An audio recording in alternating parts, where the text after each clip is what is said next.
So what led to the trade war is the WTO. So in 1999, China negotiated to join the WTO, the World Trade Organization. And this is what's going to make China rich and the largest manufacturing power in the world.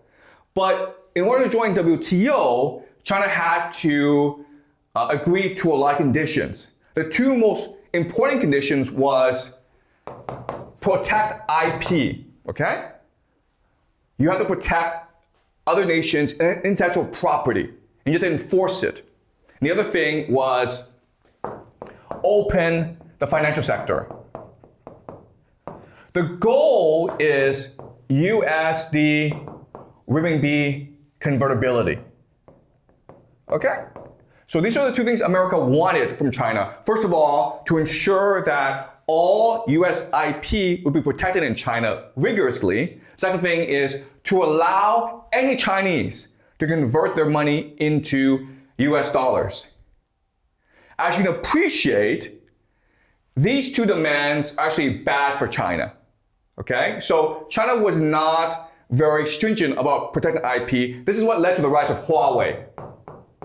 Basically, Huawei can take Apple IP and make these great computers. So in the year 2016, when Trump first came into power, Huawei computers were actually better than Apple computers because Huawei was constantly innovating and they were trying to make their computers as cheap as possible, whereas Apple was essentially a monopoly.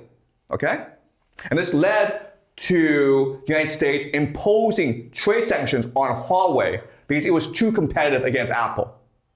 The second problem is even worse because if you think about it, if you just open up your financial sector, all the money in China runs off the United States because Chinese appreciate that we are a hallucination of a hallucination. US dollars is more valuable. The renminbi is based on US dollars, so wouldn't it make more sense to just convert all your renminbi into US dollars?